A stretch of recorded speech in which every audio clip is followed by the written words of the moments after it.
यदि गाय बचाना गुंडागर्दी है तो महात्मा गांधी भी गुंडे थे कि भी मुसलमान जो है वो हत्या करता है। सरकार का तो मुद्दा ही नहीं है गाय। सरकार तो सिर्फ वोट बैंक के लिए गाय को चुनती है। सरकार किसी की भी रहे, चाहे जितने भी कत्ल खाने हैं ये सरकारों के खोले हुए हैं, न तो कोई आपका है न किसी और का है। उसके साथ जो जुल्म हो रहे हैं गौ माता के साथ, आप लोगों ने कभी मीडिया ने वो बात की कभी?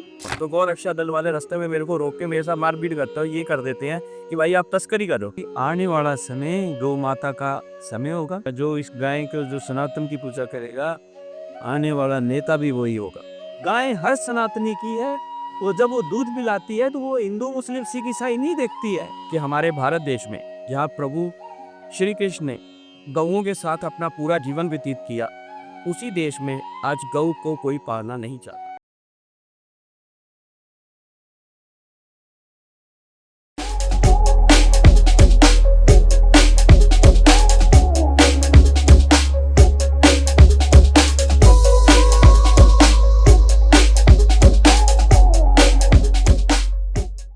नमस्कार दोस्तों, आप देख रहे हैं मंथन चैनल। मैं हूं करुण कश्मीरी।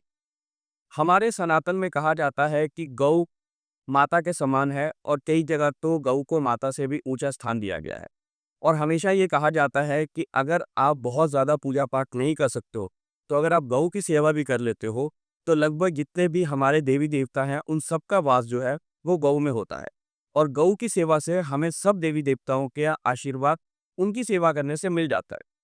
लेकिन साथ ही साथ ये भी हमारे समाज की एक बहुत बड़ी विडंबना है कि हमारे भारत देश में जहाँ प्रभु श्री कृष्ण ने गौओं के साथ अपना पूरा जीवन व्यतीत किया, उसी देश में आज गौ को कोई पालना नहीं चाहता। कहने के लिए बातें बहुत होती हैं गौ की रक्षा के लिए, गौ को बचाने के लिए, लेकिन दूसरी तरफ गौ को अपने घर में पालना कोई नहीं चाहता। लेकिन फिर भी समाज में कुछ इस तरह के व्यक्ति आज भी मौजूद हैं जो इन सब चीज़ों का बीड़ा उठाए हुए हैं। लेकिन साथ ही साथ कुछ ऐसी समस्याएं भी हैं जिनके बारे में आम जन को पता नहीं है, या उसके बारे में उनको बहुत ज़्यादा, आप कह सकते हो कि इसके ऊपर खुलकर बात नहीं होती, तो लोग इस विषय में ज़्यादा जान नहीं पाते। तो हमने सोचा क्यों ना आज गौ और गौ से रिलेटेड जो गौशालाएं और साथ में जो गौ हत्या की बात होती है, और साथ ही साथ एक प्रबंध मान बहुत समय से चली आ रही है कि गौ रक्षा बोर्ड भी बनाया जाए। तो इन सब चीज़ों के ऊपर बात करने के लिए आज हमने अपने स्टूडियो में आमंत्रित किया श्री नवीन कुमार जी को, जो भारतीय गौ रक्षा दल के संस्थापक और अध्यक्ष हैं। और उसी के साथ साथ वो मड़ावाला जो पद्दी के बिल्कुल पास में है, वहाँ पर श्री श्याम गौशाला के नाम से एक गौशाला भी चलाते हैं, जो लगभग 1 एकड़ में फैली हुई है। और सबसे मज़े की बात है, ये ज़मीन उन्होंने ना तो खरीदी है, ना इसके लिए कोई पैसे दिए हैं। वहीं की पंचायत ने उनके नेक कार्य को देखते हुए ये ज़मीन उनको दी कि आप यहाँ पर एक गौशाला बनाएँ और उसको चलाएँ। लेकिन फिर भी आज भी गौशाला को चलाना एक बहुत कठिन कार्य है, क्योंकि ज़मीन तो कोई भी दे जाता है, उसके बाद गौशाला को चलाना अपने आप में एक बहुत कठिन कार्य है। तो इन सब चीज़ों के ऊपर आज हम बात करेंगे नवीन कुमार जी से, और जानते हैं कि उनका सफ़र अभी तक का कैसा रहा और आगे वो इसके बारे में क्या करना चाहते हैं। नवीन जी, नमस्कार। नमस्कार जी, नमस्कार। कैसे हैं आप? बिल्कुल अच्छा हूँ जी, और आप जैसे गो भक्तों से मिलकर बड़ी खुशी हुई। हम तो कुछ नहीं है भक्ति में जी, भगत तो आप कर रहे हैं, हम तो बस बोलने के काम ही कर लेते हैं, वही बहुत है।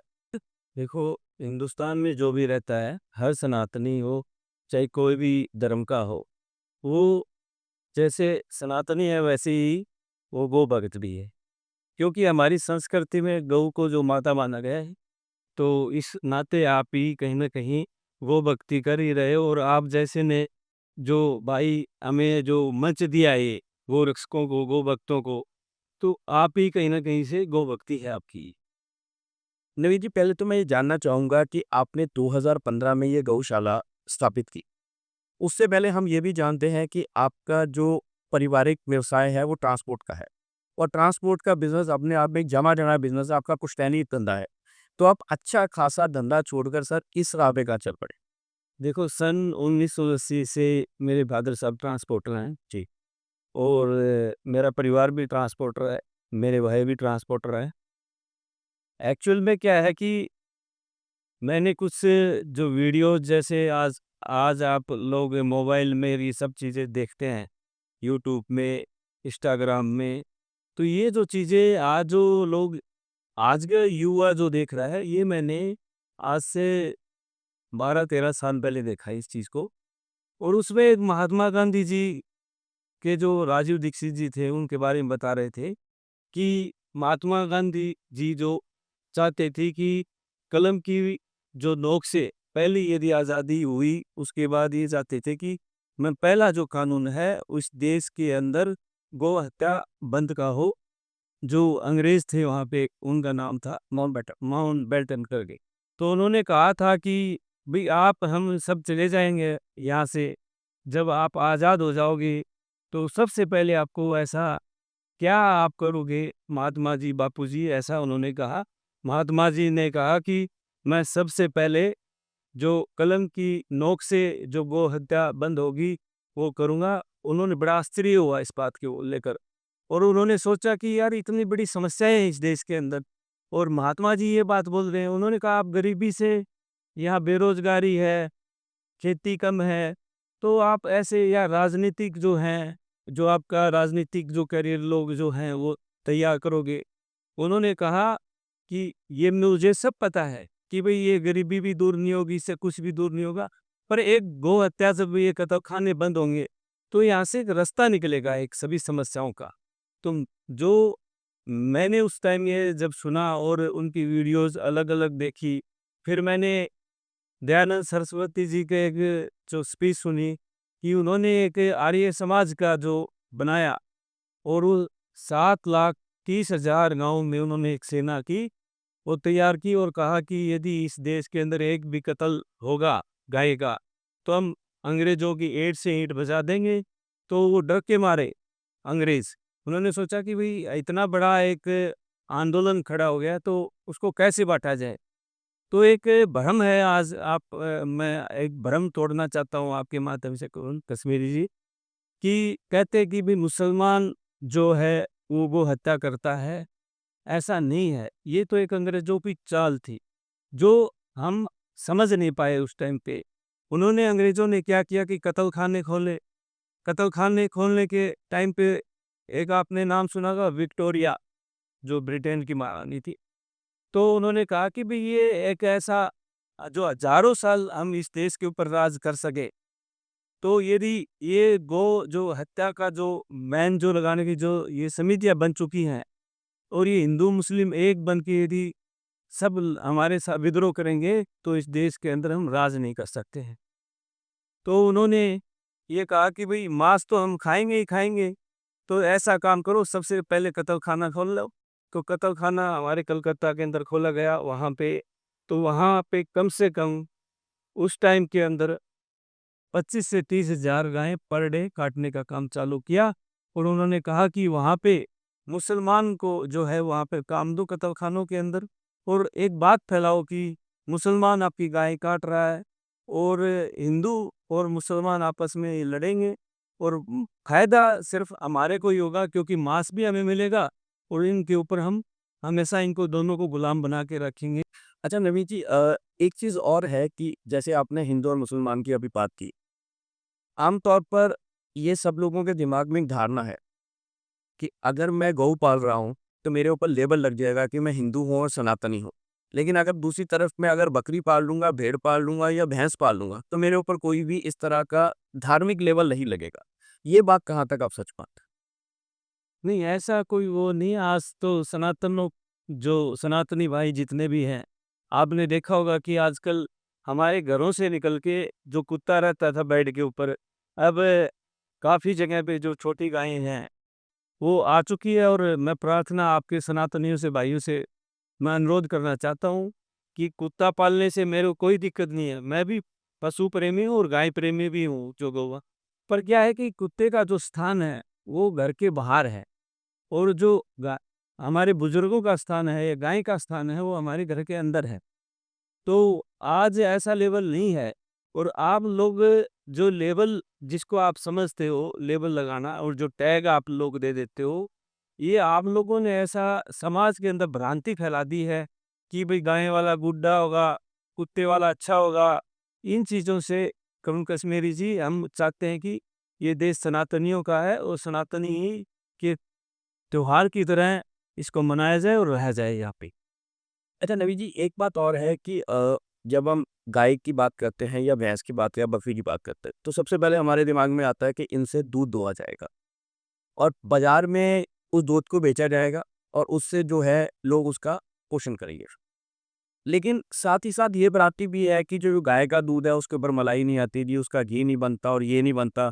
लेकिन दूसरी तरफ अगर भैंस का दूध होगा तो उसकी मलाई अच्छी आएगी, मक्खन भी निकलेगा, घी भी निकलेगा, दही भी निकलेगा और डेयरी फार्मों पे बहुत ज़्यादा जो है वो गाय के दूध की जगह भैंस के दूध को बेचने की प्राथमिकता दी जाती है। क्या ये भी एक कारण नहीं है कि लोग गऊ को नहीं पालना चाहते? नहीं, ऐसा है ही नहीं। आप को एक बात मैं माध्यम से बताना चाहता हूँ। आपने देखा होगा कि यदि कोई बुरी चीज़ है, वो बुराई हो ही जाती है। आपने कहा कि गाय का दूध तो अमृत है। अब यदि हम चाय बनाते हैं अपने हमारे घरों के अंदर, चाय दूध जो गाय के दूध में बनाएँगे तो अच्छी नहीं लगेगी। वही चाय आप भैंस के दूध में मिलाओगे, तो बनाओगे तो वो अच्छी बनेगी वो चाय। क्योंकि हमने ये एक भ्रांति फैला दी है कि भई ऐसा नहीं होगा तो ये दूध में मलाई नहीं आती या दूध कम होता है। आपको मैं बताना चाहता हूँ, हमारे देश के अंदर और विदेश में जो हमारी गाय गीर गाय है, वो ले जाके वहाँ पे और उसका जो दूध उन्होंने जो किया वो 65 लीटर है, वर्ल्ड रिकॉर्ड है हमारी गाय का वर्ल्ड के अंदर। तो आप कैसे कह सकते हो दूध कम देती है?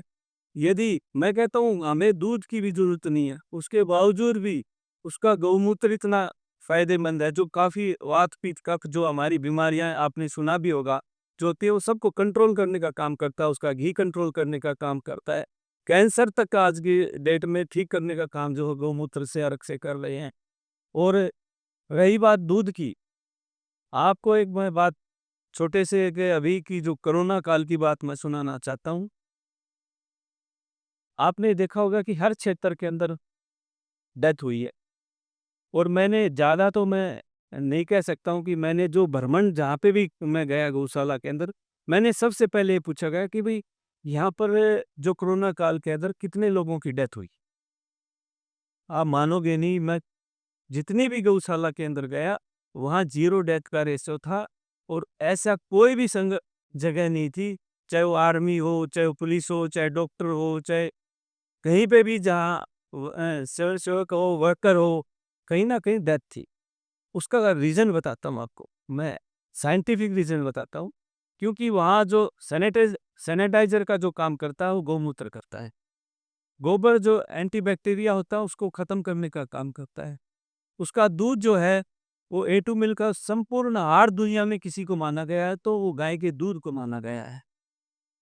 और वहाँ ऑक्सीजन लेवल जो है, जहाँ गौशालाएँ हैं, वहाँ ऑक्सीजन लेवल फुल मात्रा में रहता है, तो इस कारण से एक भी 0 डेथ का रेशो रहा, तो आप कैसे कम कर सकते हो? गाय कहाँ से कम है आप? किसी लेवल में भी कम नहीं है। कि गाय का आप दूध की सोचो ही मत, उसका गौमूत्र, उसका गोबर ही किफ़ायतेमंद है। और एक छोटा-सा उदाहरण देता हूँ आपको, आप मोबाइल चिप के पीछे हमारे गोबर का जो रेडिएशन के लिए लगाते हैं हम, तो उसका 1 ग्राम की चिप ₹50 में बिकती है। अब 1 किलो में कितना ग्राम? 8000 ग्राम होता है। आप 50 इंटू 1000 ग्राम में लगाओ तो आपको देखो 50,000 के करीब वो आपकी वो बनेगा गोबर। तो आप आप कैसे कह सकते हो कि गाय का दूध अच्छा है या गाय का भी भैंस का दूध अच्छा है और गाय का दूध अच्छा नहीं है? मैं तो कहता हूँ गाय का गौमूत्र ही, गोबर ही है, बहुत कुछ है। और एक और बताना चाहता हूँ आपके माध्यम से कि दुनिया के अंदर सिर्फ गाय का गोबर और गौमूत्र ही काम आता है। ऐसा कोई भी इंसान नहीं है कि आपके घर के सामने जाए और लैट्रिन कर दे, आप किसी को मान जाओगे। गाय का गोबर घर के सामने भी आता है, गाय करके जाती है, तो हमारी माता बहनें उठा के उसको अंदर लेके जाती है और चूल्हा लिपने का और पूजा पाठ करने के लिए पाथी बनाती हैं। तो आप कहीं न कहीं गाय को कम आँकना, ये बंद करो। ये गौ माता जब हमारे जो इतने ऋषि-मुनि, जो हम परमात्मा भगवान को जब मानने वाले हैं, भगवान श्री कृष्ण भी नंगे पैर उनके साथ रहे हैं, तो किसी कार्ड से भी कहीं पे भी कम नहीं है, गौ माता सर्वोपरि है हमारे लिए। नवीन जी, आपकी बात बिल्कुल ठीक है। आपने जो तर्क दिए, हम उस तर्क से भी कहीं पे भी ये नहीं कहते कि आपके तर्क गलत है। देखिए, हमारा जो सवाल है वो वहीं का वहीं खड़ा है कि अगर इतना सब कुछ है, तो फिर गऊ का दूध आज मार्केट में इतना ज़्यादा क्यों नहीं मिलता है, बनिस्बत की जो भैंस का दूध है वो ज़्यादा मार्केट में प्रचलन में है? ऐसा है, करूँ कश्मीरी जी भाई साहब, हमने जो उसकी जो डिमांड है ना, वो हमने बंद कर दी है। गवाला क्या चाहता है कि आप देखोगे, जब हम डिमांड करेंगे, हम कहेंगे कि गाय का घी चाहिए हमें, गाय का दूध चाहिए हमें, तो गवाला लेके आएगा उस गाय को। अब आप डिमांड ही नहीं कर, आपको पता ही नहीं, आपके बच्चों को ये नहीं पता है कि दूध गाय देती है या भैंस देती है। आज के डेट में आप पूछोगे तो ऐसा भी जवाब मैंने सुना है कि भाई दूध कहाँ मिलता है? बोले थैली में मिलता है दूध। तो आपको ये बताना होगा, हम सिर्फ क्या है, गऊ को माता सिर्फ फेसबुक पे, व्हाट्सएप पे नारे लगाते हैं और मंदिर जाने का ढोंग करते हैं। हम अपनी सनातन संस्कृति के बारे में बोलते ही नहीं है, बच्चों को बताते नहीं है। नहीं बताएंगे तो उसका हल यही होगा कि वो बेचारे बच्चे ऐसे ही बोलेंगे भी थैली से दूध प्राप्त होता है हमें। ये बात तो आपने बिल्कुल सही की है कि जो हम बच्चों को सिखाएँगे, वही बच्चे सीखेंगे। बच्चों ने बाहर से तो कुछ सीखना नहीं है, घर से सब कुछ सिखाया जाता है। अच्छा, एक चीज़ और जो है, जो हमने कई बार सुना है, हो सकता है मैं शायद गलत हूँ, कि अगर हम अपने घर में 100 भैंसें भी पालते हैं ना, तो हमारे ऊपर कोई रिस्ट्रिक्शन नहीं है। लेकिन अगर हम 100 गऊ इकट्ठी करके गौशाला बनाने की कोशिश करते हैं, तो वहाँ पे सरकार की भी कुछ पाबंदियाँ आ जाती हैं कि आपको एक वेटरनरी डॉक्टर परमानेंट रखना पड़ेगा। आपको उसके गोबर के डिस्पोज़ ऑफ करने का भी एक प्रॉपर संस्थान बनाना पड़ेगा। फिर उसके बाद उन गाँव का जो है वो रेगुलर मेडिकल चेकअप ही करना पड़ेगा। तो आपको नहीं लगता कि सरकार की तरफ से भी पाबंदियाँ इतनी ज़्यादा लगा दी गई हैं कि लोग उससे भी बचने के लिए गऊ को पालना नहीं चाहते? नहीं, सरकार का तो मुद्दा ही नहीं है गाय। सरकार तो सिर्फ वोट बैंक के लिए गाय को चुनती है। हमें सनातनी होने के कारण हमें पता होना चाहिए कि गाय हमारी जड़ है, मूल है। गाय के बिना हम अधूरे हैं। मैं आपको बताना चाहता हूँ कि यदि हमें भारत में को विश्व नंबर 1 बनाना है, तो हम गाय के बिना इसको नहीं बना सकते हैं। और रही बात सरकारों की, सरकार किसी की भी रहे, चाहे जितने भी कत्लखाने हैं, ये सरकारों के खोले हुए हैं, न तो कोई आपका है, न किसी और का है। जितनी गायें कटती हैं, ये कत्लखानों में कटती हैं। इसमें कोई धर्म का आदमी कोई नहीं काटता एक को। मैं तो सबसे बड़ा सरकार को इसमें वो कहता हूँ कि भाई सरकार का हाथ है। यदि कत्लखाने बंद हो जाएँ और हमारी गौ माता बचे, तो लोगों को पता लगेगा। नहीं तो फ़ोटो लगाओगे, उसके ऊपर रोटी देते रखते रहोगे आप।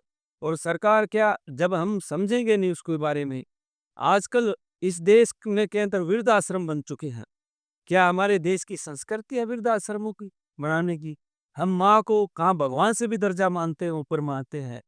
जब यदि उस माँ को जब आप वृद्धाश्रम में छोड़ सकते हैं, तो आपके लिए गौ माता कहाँ से कहाँ कंसेप्ट में है आपके? इस देश के अंदर माँ की इज्जत की जाती है। इस देश के अंदर जो है गौशाला और वृद्धाश्रम कंसेप्ट नहीं है। सर, आपने जितनी बातें कही, मैं एक पल के लिए आपकी हर बात से एग्री कर जाता हूँ। और मैं ये भी कहता हूँ कि सनातनी होने के नाते मैं गऊ पालना भी चाहता हूँ। अब पहली बात तो ये है कि शहरों में इतने बड़े-बड़े घर नहीं हैं और ज़्यादातर जब ये फ्लैट वाला कल्चर आ गया, तो हमारे फ्लैट्स में, सोसाइटी में कोई अलाउ ही नहीं करेगा कि हम गऊ को उसमें सोसाइटी में रख पाएँ।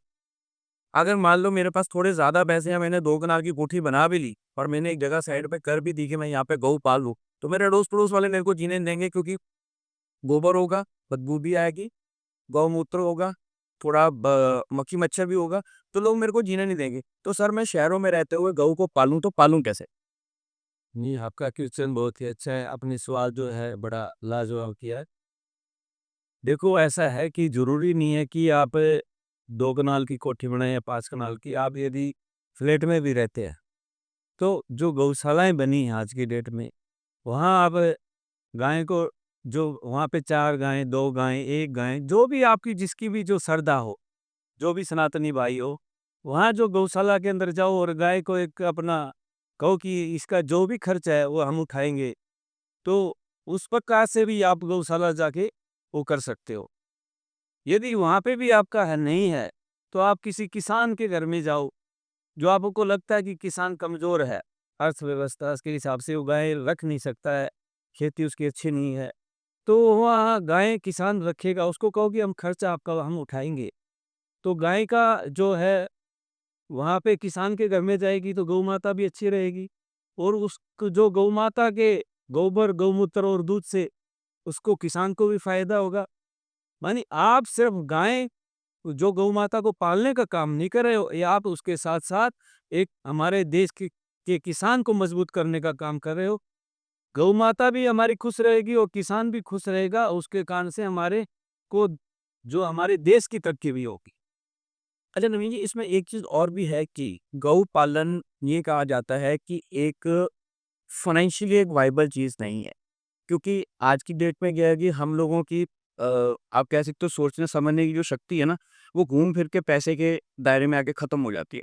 जब हमें लगता है कि इस काम को करके मेरे को 4 पैसे नहीं बच रहे, तो मैं ये वाला काम करूँ क्यों? तो अगर ये सब चीज़ें हैं, तो संत गौ पालन एक व्यावहारिक व्यवसाय क्यों नहीं बन पा रहा? देखो इसमें काफ़ी जो आपका क्वेश्चन बहुत ही अच्छा है। समस्या क्या है कि हमें ऐसा एक मानिए भ्रम फैला दिया हमारे समाज के अंदर कि गायें तो 2 किलो दूध देती है, गायें तो सिर्फ़ किसी काम की नहीं है।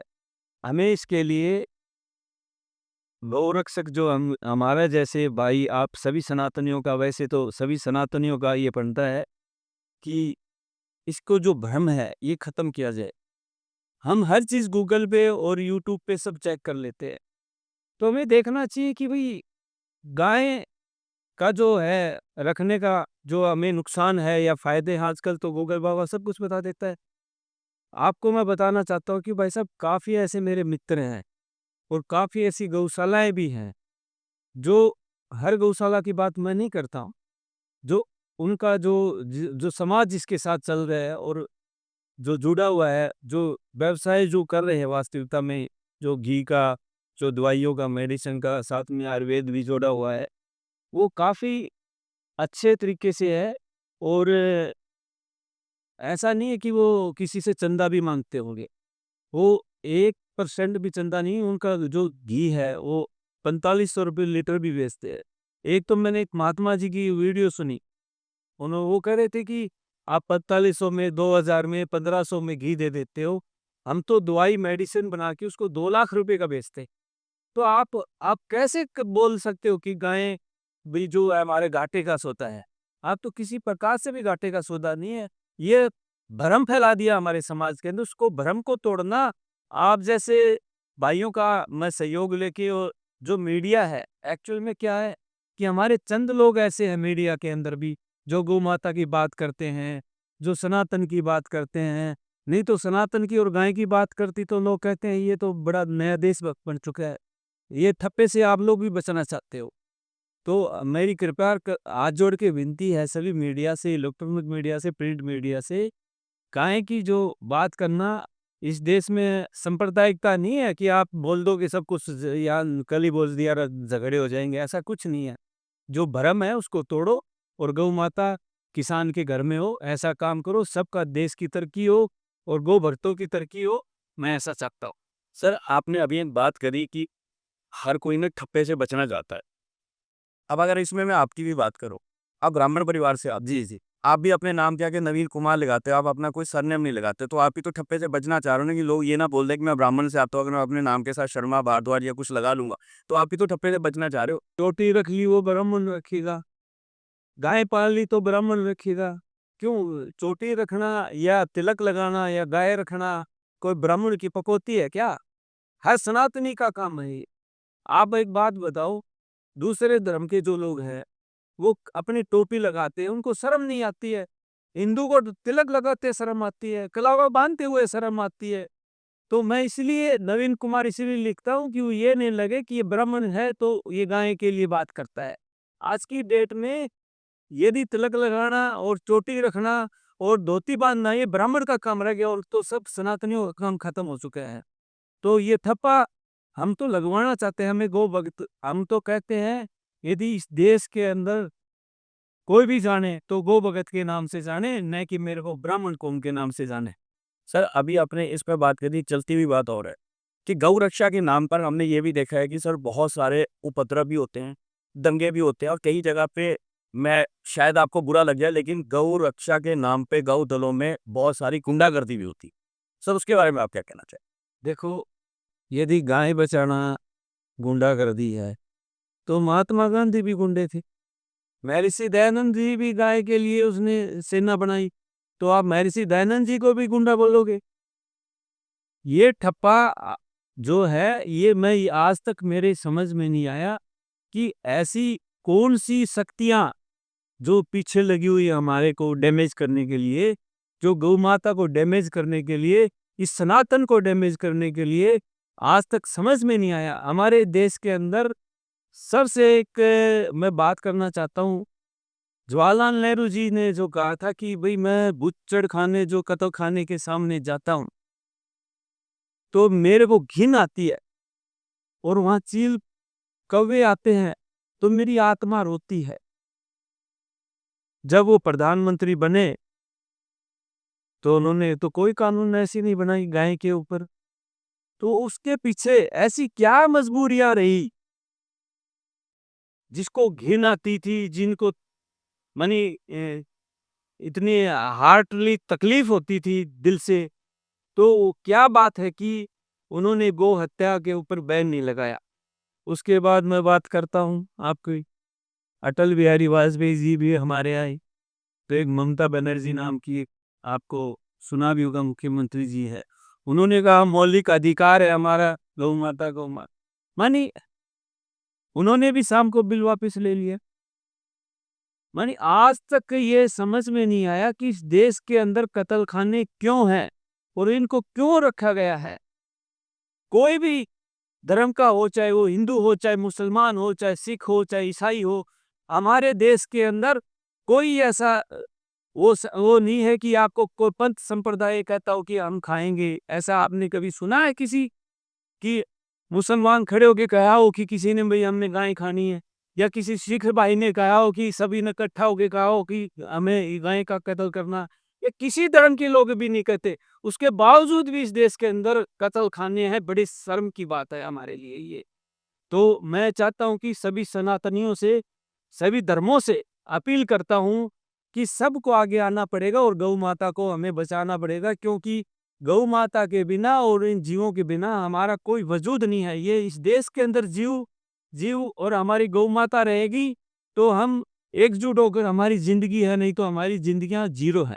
सर ये आपने बात बिल्कुल सही की लेकिन इसके साथ में ये भी तो है ना कि अगर मेरे पास एक गौवंश है, जी मैं हिमाचल में रहता हूँ, मैं हिमाचल से पंजाब लेके आ रहा हूँ, तो गौ रक्षा दल वाले रास्ते में मेरे को रोक के मेरे साथ मारपीट करता है, ये कर देते हैं कि भाई आप तस्करी कर रहे हो। सर कैसे प्रूव हो कि मैं अपने घर से गौवंश अपने घर में लेके आ रहा हूँ, मैं तस्करी नहीं कर रहा हूँ? हम सुनते भी तो नहीं है ना। देखो, आपने सही कहा, ये घटनाएं मैंने भी सुनी है, और उसका कारण जब मैंने पीछे जब लगाया, तो ये आप जो काम कर रहे हो, आप अपनी तरफ से सही काम करो, लेकिन मैं वो कहा जो गुंडागर्दी वाली मैंने बात करी, ये सर बदनाम भी तो हो रहा है ना। नहीं नहीं, आपकी बात जेन्युइन है, मैं ये नहीं कहता हूँ कि आप ने ऐसा क्यों कहा। तो उसका लॉजिक बताता हूँ, उसका कारण क्या है। जो आपने कहा ना कि भाई गाय लेके आते हैं तो दूसरे उसमें कैसे लेके आए, उसको रोक लेते हैं। हमारे साथ ऐसा हुआ कि एक बारी पंजाब से जब गायें आ रही थी, तो गौ माता के जो थनों के अंदर, जो फुटबॉल के अंदर जो पिन लगाते हैं, ऐसे उसके अंदर एयर उसके थनों के अंदर डाल दिया, और उसके साथ में 1 महीने का बच्चा खड़ा कर दिया। अब देखा तो उसके अंदर दूध तो उसमें 2 ग्राम भी नहीं है, दे रही है गौ माता। अब उसको यदि गौरक्षकों ने पीट भी दिया तो उसको आप लोगों ने गुंडा बना दी। उसके साथ जो जुल्म हो रहे हैं गौ माता के साथ, आप लोगों ने कभी, मीडिया ने वो बात की कभी कि इतना जितना कितना दर्द सहन किया होगा। उसकी गर्दन के ऊपर जब वो आरा मशीन चलती है, चक्कू चलता है, छुरे चलते हैं, उसके ऊपर कितनी तकलीफ की, कभी बैठ के बात की? नहीं, नहीं, मैं तो ये कह रहा हूँ सर कि मैं अगर अपने घर से अपने लिए भी गऊ लेके आ रहा हूँ, तब भी तो मेरे को रोक ले जाता है, उसका क्या प्रावधान है? प्रावधान कि मैं कैसे बताऊँ कि मैं अपने घर से अपनी गऊ लेके आ रहा हूँ, मैं तस्करी नहीं कर रहा। बिल्कुल। देखो, एक तो क्या है कि आप जब भी कभी भी, एक स्टेट से आज कानून बन चुकी है कि एक स्टेट से दूसरे स्टेट में लेके जानी पड़ेगी। तो उसके लिए कानून है। ये किसी गौरक्षक ने कानून नहीं बनाई, ये स्टेट ने, गवर्नमेंट ने। और यदि वीएलडीए डॉक्टर है वहाँ पे, तो वीएलडीए डॉक्टर से जाँच कराओ कि भई वो गाय स्वस्थ है, कोई बीमार नहीं है, और ये यदि वो सही तरीके से जा सकती है, तो डॉक्टर लिख के दे देता है उसके अंदर।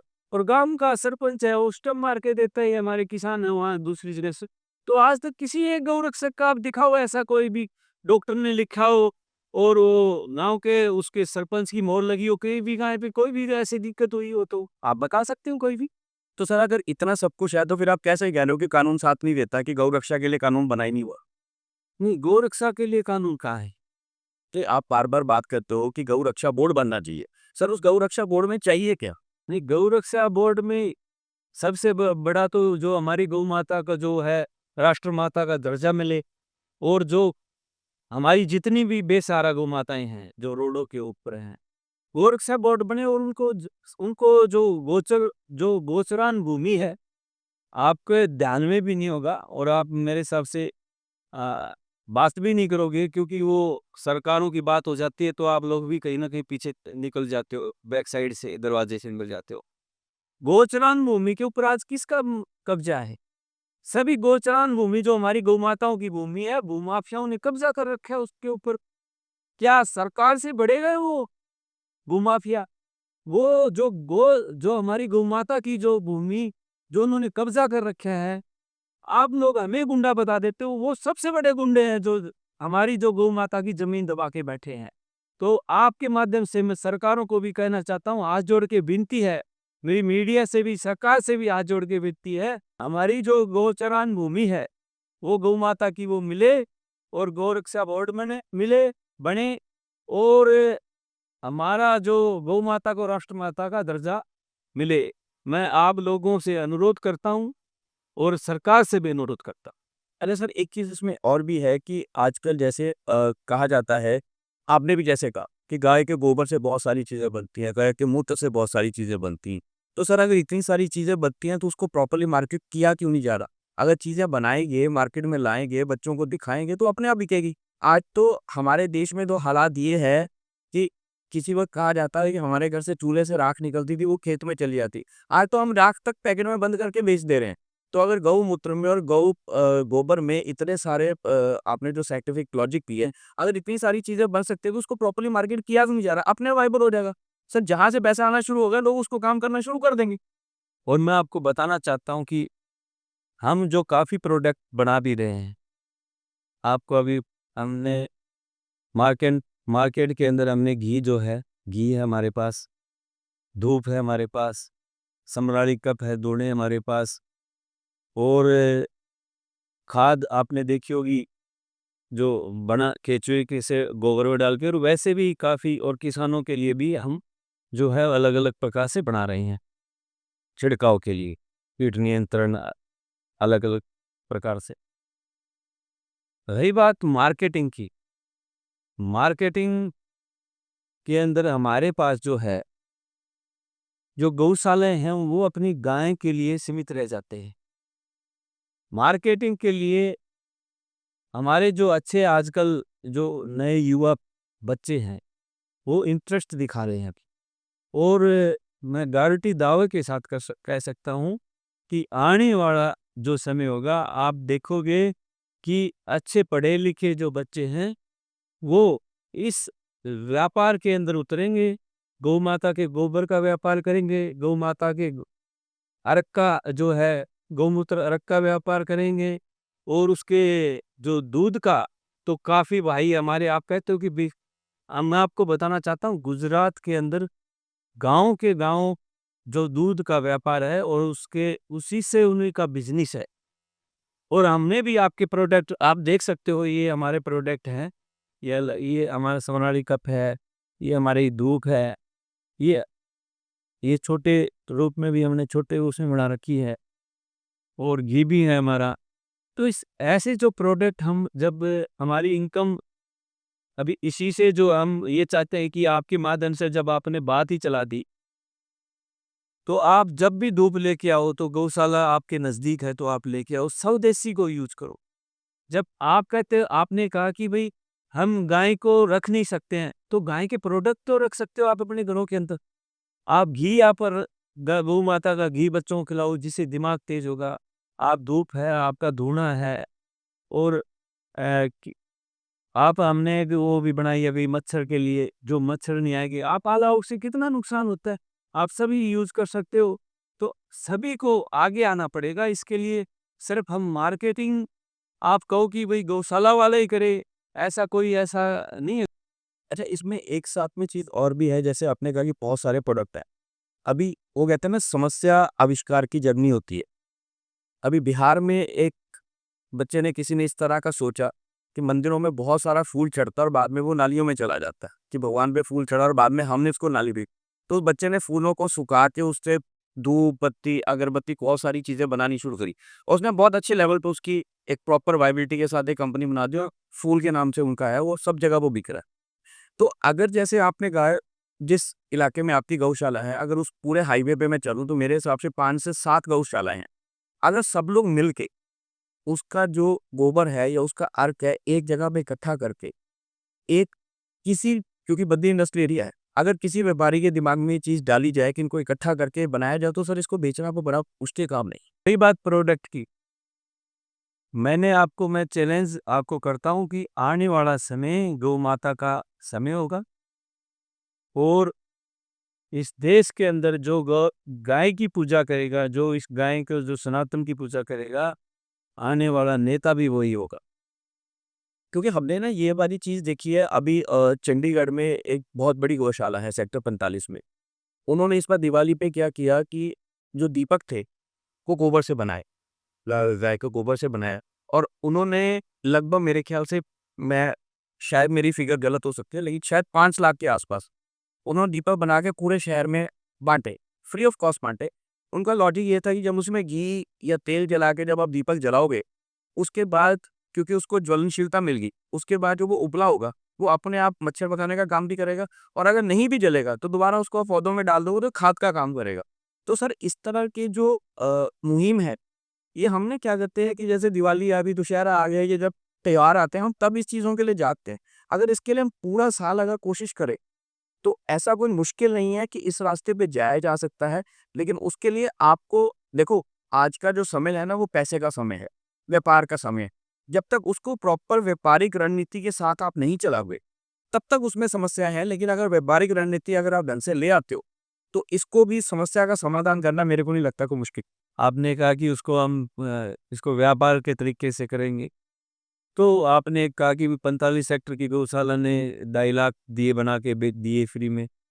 हमारे जो लोगों की जो सोच है ना, क्योंकि मैं क्या चाहता हूँ, मेरा आगे बात ये है कि वो 2.5 लाख या 5 लाख फ्री बटे। मैं चाहता हूँ कि अगली दीपावली पे जब हम दिए बाकी खरीद सकते हैं, तो ये दिए हमारे बिकें, हमें फ्री में ना बाँटने पड़े। नहीं, बिल्कुल मैं उसी मुद्दे पे आ रहा था। फ्री की हमारी जो है ना, फ्री हमारे हिंदुस्तान के अंदर फ्री में चला, और फ्री में कोई भी चीज़ हमने दी, उसकी कोई वैल्यू नहीं है। मैं गारंटी दाँव के साथ कहता हूँ, और मैंने भी ये काम काफ़ी किए। ऐसा नहीं है कि, पर मेरे को एक बंदे, जो आप जैसा भाई मिला, उसने बताया कि भैया क्यों इनके पीछे आप लगे हुए हो समझाने के लिए, जब तक आप इनको फ्री दोगे, ये आपकी चीज़ का वैल्यू नहीं समझेंगे। मैंने विनाइल, जिसको हम फिनाइल बोलते हैं, और ये सब धूप बत्तियाँ सब मैं फ्री ऑफ कॉस्ट बाँटता था। और जब से मैंने फ्री दिया, मेरे को किसी ने कुछ नहीं किया। मैंने जब से फ्री बंद किया, लोग पैसा भी देने लगे और लेने भी लगे। तो मेरा हाथ जोड़ के विनती है कि जैसे भाई साहब ने कहा कि ये फ्री का जो सिस्टम है वो बंद करें, और उसकी वैल्यू समझेंगे तब लोग अपने आप ही खरीदेंगे, और बिजनेस के तरीके से खरीदें। उसमें दिक्कत क्या है? यदि हमारे पास पैसा आएगा, गौशाला डेवलपमेंट होगी, और किसान भी ऐसा करे, सिर्फ गौशाला नहीं, किसान भी ऐसा करे, अपने घर में बनाए, दिए बनाए अपने घर में, अपने धूप बनाए अपने घर में, और गौमूत्र इकट्ठा करे अपने घर में, और उसको बेचने में कोई गुरेज नहीं है। क्योंकि जो हमारी जो विलेज और खादी बोर्ड जो है, जो कहता है कि गाँव में जो इंडस्ट्री लगे, घर-घर लगे, बिना बिजली वाली जो लगे, इसमें कोई बिजली की ज़्यादा ज़रूरत है ही नहीं है। और रोज़गार भी तो देखो ना कितना मिलेगा। देखो, बिल्कुल जेन्युइन सी बात है, पर मेरी क्या है कि कुछ आम जनता तो इसमें है ही, पर जब तक सरकार इसके बारे में मुहिम नहीं आएगी और कुछ जो गौ भगत लोग हैं जितने भी, और एक समाज जो धर्म का काम करता है वो भी, उसको भी आना पड़ेगा आगे। वो कंसेप्ट जो डोनेशन देने का जो कंसेप्ट है वो, उसको डोनेशन देने की बजाय वहाँ पे आपने कोई अगरबत्ती बनाने की मशीन दे दी, आपने गो अर्क बनाने का, अर्क जो बनाने का मशीन दिया, या आपने वहाँ पे गो कास्ट देने का, जो हमने एक मुहिम चलाई थी कि गो कास्ट, हमने जब कोरोना काल में गो कास्ट दे के, जो उस टाइम पे जो जितने भी हमारे जो इसको क्या मुर्दघाट के ऊपर जो हमने दिए, तो मुर्दघाट के ऊपर हमने जब ऐसी परिस्थितियां आई तो हमने वहाँ पे बांटे भी। तो जितने भी जो कंसेप्ट जो हमारा जो आपने दिया है वो हमें स्वीकार है, और सभी लोगों को इसके अंदर भाग लेना चाहिए, और हर घर में गौ माता प्रोडक्ट को यूज करना चाहिए, और गौशाला की तरक्की हो इसमें, और गौ माता किसी न किसी तरीके से बचे।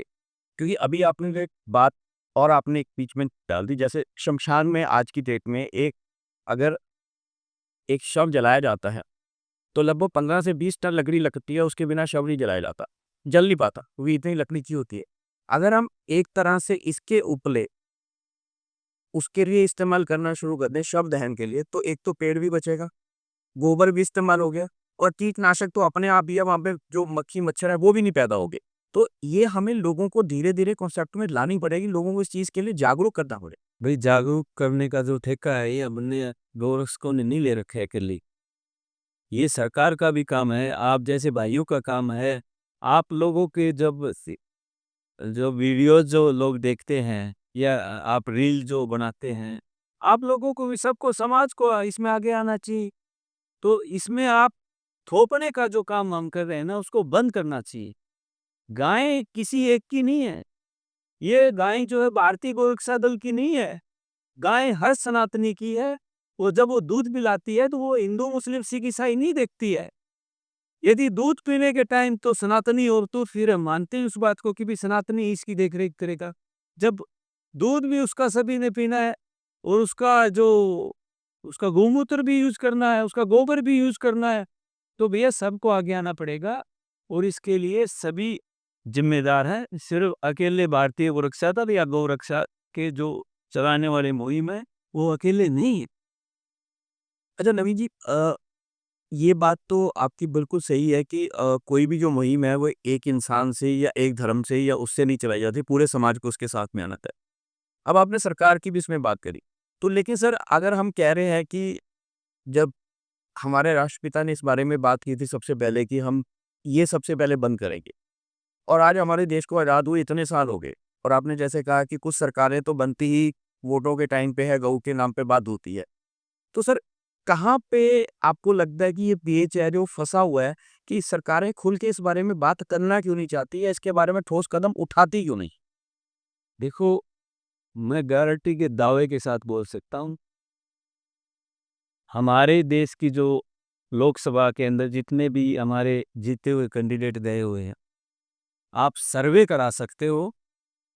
मैं आपके चैनल के माध्यम से बताना चाहता हूँ कि आप एक को, जो हमारे जितने भी भाई हैं 545 बताते हैं, मैं तो उसमें से 2-4 की तो मैं गारंटी लेता नहीं हूँ। पर मैं गारंटी दावे के साथ बोल सकता हूँ 95% से ज़्यादा लोग गो हत्या बंद कराने के लिए हैं। उसके बावजूद भी सरकार बंद क्यों नहीं कर पाती? ऐसी कौन सी बाहर की शक्तियाँ जो हैं? नहीं, अगर आपने कहा अगर 95% लोग इसके फ़ेवर में इसको बंद करवाने के, तो सर सरकार को तो बिल लाना और उसको बहुमत से पास कराना है। तो बहुमत अगर साथ में है तो फिर बंद क्यों नहीं होगा? आज तक यही तो बात समझ में नहीं आई सत्ता की। जब नेहरू भी अकेले थे, जब उनकी अकेले कोई वो तो है नहीं, गठजोड़ की सरकार थी। दूसरों की तो चलो, अटल बिहारी वाजपेयी जी के तो उस टाइम में हम कह सकते हैं कि गठजोड़ की सरकार थी, और पीछे भी टर्म में कोई गठजोड़ की सरकार नहीं थी। अभी भी को है, वो तो ऐसा तो मेरे हिसाब से जो गठजोड़ के लोग हैं वो ऐसा तो कोई नहीं चाहता कि भाई गाय गो हत्या पे बैन लगा, भाई नहीं हो ऐसा। भाई गो हत्या हम चाहते हैं भाई ये ऐसे ही बूचड़खाने, कतल खाने खुले रहें, ऐसा कोई नहीं है। और उस टाइम पे भी हमारे हरियाणा के एक सोनीपत के होते थे महावीर त्यागी जी, उस टाइम नेहरू जी के टाइम में भी वो ही बिल लेके आए थे और पूरी उन्होंने संसद को जब वो बोलते थे तो नेहरू जी भी मानी सब कुछ छोड़ के उनका भाषण सुनते थे और ये सोचते थे कि पता नहीं ऐसी त्यागी जी क्या बोलेंगे, उसका क्या जवाब देंगे। तो हमारे संसद भवन में आज भी ऐसे मुस्लिम भाई भी ऐसे हैं हमारे जो सांसद हैं, वो कहते हैं कि हम सबसे पहले हम चाहते हैं कि भाई गौ हत्या बंद हो इस देश के अंदर। पर समस्या ऐसी कौन-सी आती है, आज तक किसी के हमें तो समझ में आती नहीं है। ये हमें तो लगता है कि बाहर ही ऐसे आक्रांता हैं, कोई उनके ऊपर कोई दबाव दे देता है या कोई एजेंसियाँ हैं, जिसके दबाव में ये सरकारें काम करती हैं। नहीं तो ऐसा कोई मेरे को नहीं लगता कि इस देश के अंदर कोई चाहता है कि गौ हत्या हो। नवीन जी, मुद्दे तो इस जो आपने समस्या की बात करी इसमें बहुत सारे हैं, लेकिन फिर भी कुछ एक मुद्दे तो जो हमें लगता था कि हमने इस अपने कार्यक्रम में उठा ही लिए। फिर भी चलते-चलते हम आपसे कोई एक ऐसी बात जो आपको लगता है कि जो एक कहते हैं ना जन चेतना और जन आंदोलन से बड़ी कोई भी चीज़ नहीं होती। तो आपको क्या लगता है कि एक छोटी-सी मुहिम अगर ये शुरू की जाए, तो शायद इन सब समस्याओं का हल आज नहीं तो आने वाले समय में निकल ही आएगा? बिल्कुल, बहुत ही अच्छी बात बोली। आने वाला समय आपने कहा, पुनर्जन्म में चले गए आप। हमारी हाँ, ये सत्य है कि जो आज अब जो समय आपने कहा कि एक एक रील देखी होगी आईआईटी बाबा आजकल चला हुआ है कि सिर्फ़ एक रील ने उसको बना दिया। ऐसे थे।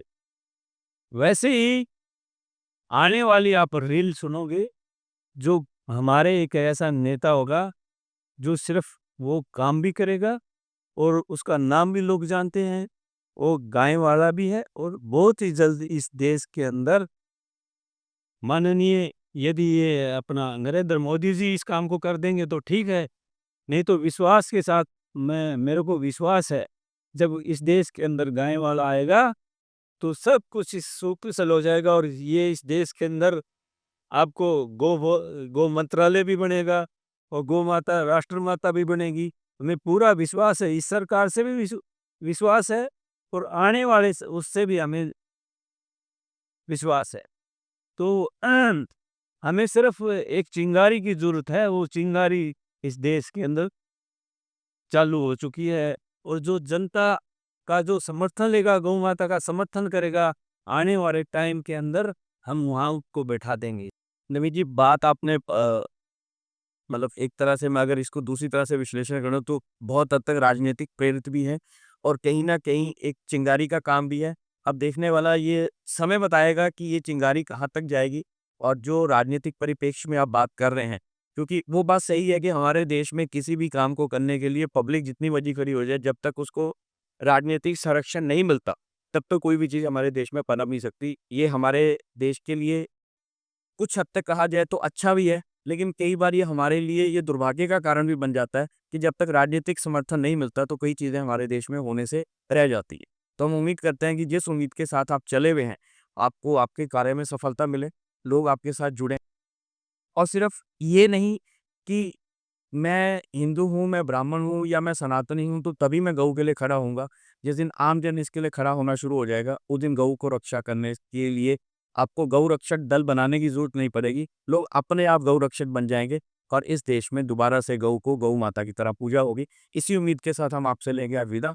उम्मीद करते हैं कि जो हमने मुद्दे आज उठाए हैं, उसके ऊपर पब्लिक का भी हमें सपोर्ट मिलेगा और जहाँ पर अगर उनको लगता है कि यहाँ पर कुछ उनको अपनी राय देने की ज़रूरत है, तो उस राय को हम आमंत्रित करते हैं और इन्हीं शब्दों के साथ आज का हम एपिसोड करेंगे समाप्त। नवीन जी से लेंगे इजाज़त और अगली बार मिलेंगे किसी और पर्सनैलिटी के साथ। तब तक जुड़े रहिए चैनल मंथन के साथ। इसी तरह के बहुत सारे मुद्दे हमारे समाज में हैं, जिनको उठाना हमारे लिए ज़रूरी है और हम समय-समय पे उसको उठाते भी रहेंगे। धन्यवाद। आपका भी बहुत-बहुत धन्यवाद। आपने हमें गौरक्षक को यहाँ बुलाकर सम्मान दिया और गौ माता के लिए जो आपने बात रखी, आपका तहे दिल से धन्यवाद। और आपका चैनल मैं कहना चाहता हूँ कि भई सब्सक्राइबर करें, लाइक करें और शेयर भी करें। हमने आज तक नहीं बोला, लेकिन इन्होंने बोला तो शायद इनकी बात सुन के लोग लाइक भी करेंगे, सब्सक्राइब भी करेंगे और शेयर भी करेंगे। तो मिलते हैं अगली बार। नए एपिसोड के साथ। तब तक हमें दीजिए इजाज़त। नमस्कार।